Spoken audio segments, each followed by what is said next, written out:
Eighth pay commission को लेकर लगातार अपडेट आ रहे हैं, एक्सपर्ट्स क्या कुछ कह रहे हैं इसको लेकर भी बातचीत करेंगे और क्या डिमांड कर्मचारी संगठनों की तरफ से रखी जा रही है और पेंच कहां पर फंसा हुआ है। अभी बैठकों का सिलसिला चल रहा है, इससे पहले एक बैठक हो चुकी है और अब फिर से एक बैठक चल रही है और इसके बाद कोलकाता में एक बड़ी बैठक होगी। अलग अलग जगहों पर ये बैठक होती है। जो कर्मचारी संगठन है वो अपनी डिमांड्स रख चुके हैं। तो फिटमेंट फैक्टर को लेकर एक्सपर्ट्स ने बड़ा खुलासा किया है कि सिर्फ भत्ते भी अगर बढ़ेंगे तो काम नहीं चलेगा। सैलरी का क्या कैलकुलेशन रहेगा वो भी समझने की एक बार कोशिश करेंगे। तो केंद्र सरकार के कर्मचारी और पेंशनर्स करीब करीब इनकी संख्या है 1.25 करोड़ और 8वें वेतन आयोग से जुड़ी जो सरगर्मियां वो लगातार तेज हो गई हैं। ओडिशा के भुवनेश्वर में 2 दिवसीय क्षेत्रीय बैठक चल रही है 6 और 7 जुलाई को और ये बैठक हुई है और इसके बाद अब पूरा फोकस इस बात पर टिक गया है कि इस बार जो कर्मचारी हैं उनकी सैलरी बढ़ाने के लिए कौन सा फॉर्मूला अपनाया जाएगा। अभी कहा यह जा रहा है कि इस पूरे मामले में जो सबसे बड़ा पेंच फंसा हुआ है वो है फिटमेंट फैक्टर का। इसे लेकर कर्मचारी यूनियन और सरकार के बीच अंदर खाने बहस जारी है। आसान भाषा में कहें तो फिटमेंट फैक्टर ही वो जादुई नंबर होगा जो ये तय करेगा कि आने वाले 10 साल में सरकारी कर्मचारियों की जेब में कितनी सैलरी आएगी। कुछ मोटी मोटी बातों को और समझ लेते हैं किस तरीके। इससे पहले भी हमने इसको लेकर वीडियो बनाए हैं। डीए हाइक को लेकर भी ध्यान रखिएगा, जुलाई चल रहा है। दो हमने आपको बताया था कि साल में 2 बार डीए को लेकर सरकार जो है समीक्षा करती है और उसके बाद 2 बार ये डीए बढ़ाया जाता है। तो अब उम्मीद की जा रही है कि 6% 3% का इजाफा अगर इसमें होता है तो ये 63% के करीब करीब पहुंच जाएगा महंगाई भत्ता। उस पर सबकी नज़र बनी हुई है। तो अब वापस आते हैं 8th पे कमीशन और फिटमेंट फैक्टर को लेकर। एक्सपर्ट्स का क्या कुछ कहना है, किस जादुई नंबर को की उम्मीद उन्हें ज़्यादा है, क्यों वो इस फिटमेंट फैक्टर की वकालत कर रहे हैं, वो भी समझते हैं। तो एक्सपर्ट्स का ये कहना है कि केवल भत्तों के भरोसे रहने से कर्मचारियों का बड़ा नुकसान इस बार हो सकता है।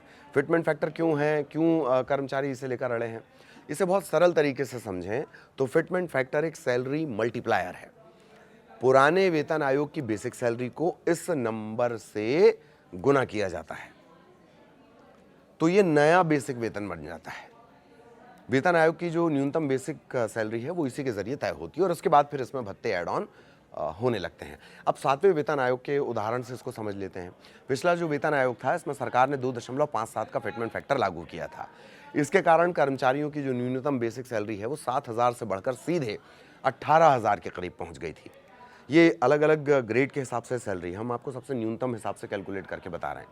अब 8वें वेतन आयोग की क्या स्थिति है, मोटा मोटी ये माना जा रहा है 8वें वेतन आयोग का गठन करीब करीब 8 महीने पहले हो चुका है और सरकार ने अब तक इस नंबर को लेकर अपने पत्ते नहीं खोले हैं, यानी फिटमेंट फैक्टर को लेकर जानकारी नहीं मिल रही है।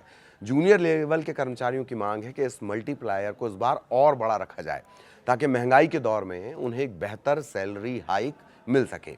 एक्सपर्ट्स की राय क्या है, अलग अलग एक्सपर्ट्स को अगर सुना जाए और एक कॉमन एवरेज निकाला जाए तो एक लिमिट निकाली जाए कहाँ से कहाँ तक वो हो सकता है। तो एक्सपर्ट्स की राय ये कहती है कि 1.90 से लेकर 2.86 तक का अनुमान है। अगर 2.86 होता है तो 7वें वेतन आयोग से ज़्यादा होगा। 1.90 से लेकर 2.86 यानी एक एवरेज अगर निकाला जाए तो ये वो लिमिट है और इसी लिमिट पर करीब करीब 1.25 करोड़ जो कर्मचारी और पेंशनर्स कुल हैं उनका भविष्य टिका हुआ है। 8वें वेतन आयोग में नंबर कितना तय होगा और इसे लेकर जो बड़े फाइनेंशियल एक्सपर्ट्स हैं, देश के बड़े फाइनेंशियल एक्सपर्ट्स हैं, उनके बीच 2 अलग अलग गणित चल रहे हैं। एक तबका कह रहा है कि फिलहाल जो फिटमेंट फैक्टर है उसकी रेंज 2.28 से 2.86 के बीच रह सकती है, ये उम्मीद है।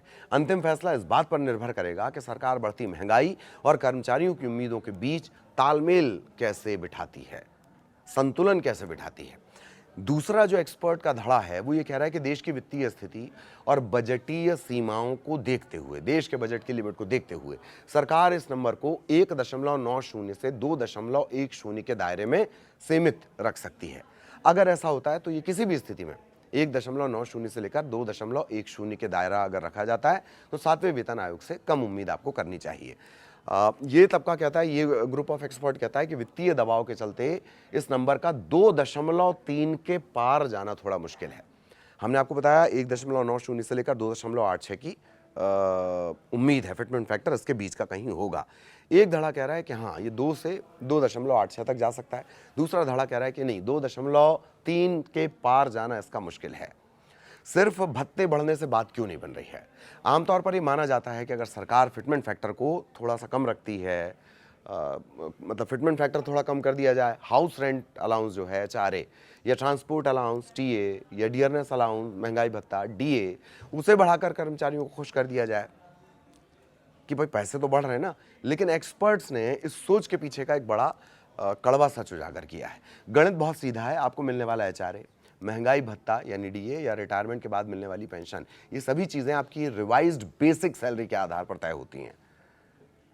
अगर फिटमेंट फैक्टर नहीं बढ़ाएंगे, भत्ते बढ़ा दिए जाएंगे, तो बेसिक सैलरी ज़्यादा नहीं बढ़ेगी। बेसिक सैलरी ज़्यादा नहीं बढ़ेगी तो रिटायरमेंट के बाद का जो गणित है वो खराब हो सकता है, वहाँ कम बचत होगी। तो अगर फिटमेंट फैक्टर कम रहता है तो आपकी बेसिक सैलरी की जो नींव है वो कमज़ोर रह जाएगी।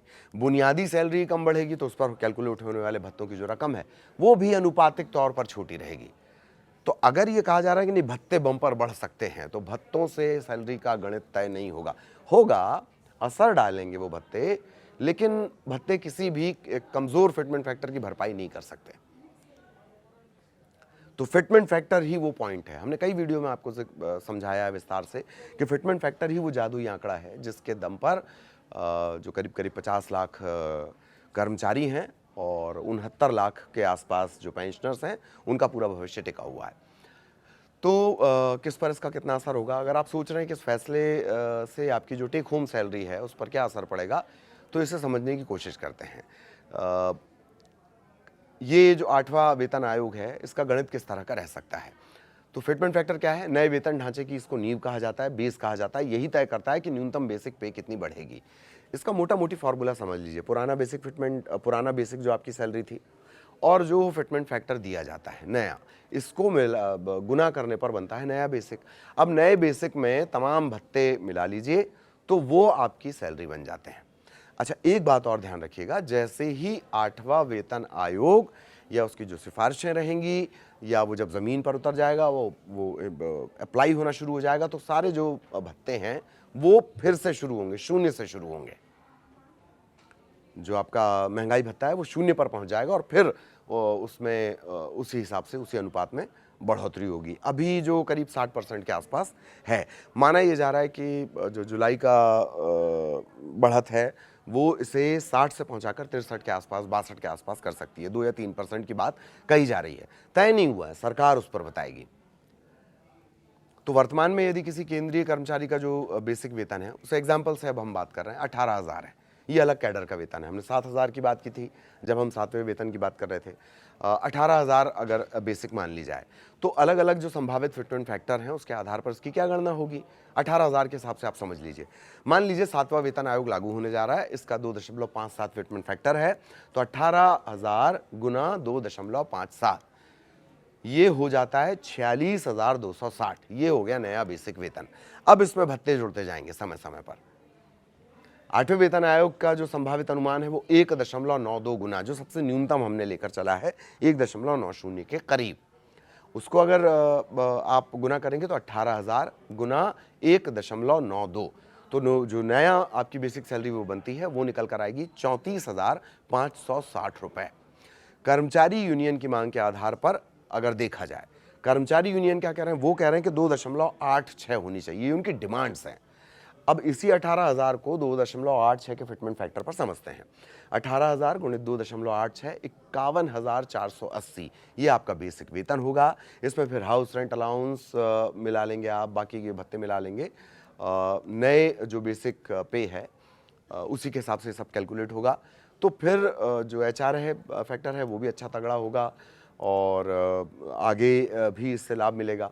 पेंशन लाभ की बात कर ली जाए, रिटायर्ड कर्मचारियों की जो पेंशन है वो भी बेसिक पे के रिवीजन से लिंक है।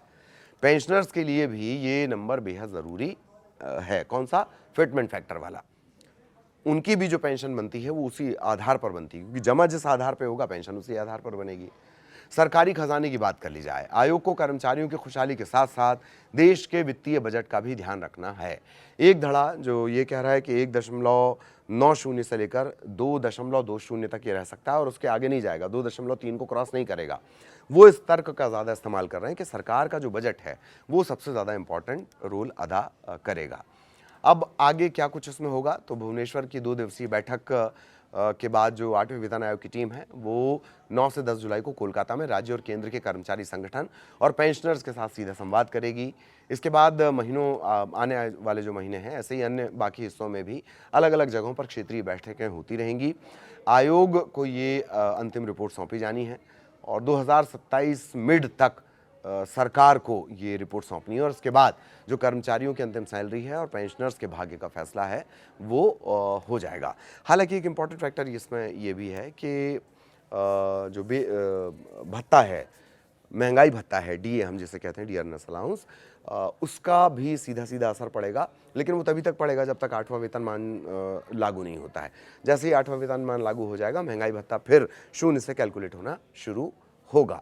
उसे लेकर भी बड़ा अपडेट हम ये एक्सपेक्ट कर रहे हैं कि 1 से 2 दिनों के भीतर कुछ क्लैरिफिकेशन उसे लेकर आ सकता है, क्योंकि जुलाई और जून, दिसंबर और जुलाई, मुझे दूसरा महीना याद नहीं आ रहा है, लेकिन साल में 2 बार इसकी समीक्षा होती है, वेतन जो भत्ता है, महंगाई भत्ता, और 2 बार समीक्षा होने के बाद सरकार इसका डिक्लेरेशन करती है। माना ये जा रहा है कि 2 से 3% का इजाफा महंगाई भत्ते में हो सकता है। आगे भी इससे जुड़े अपडेट आप तक पहुंचाते रहेंगे। आपके साथ मैं हूं ललित प्रजापति। वीडियो देखने के लिए बहुत धन्यवाद।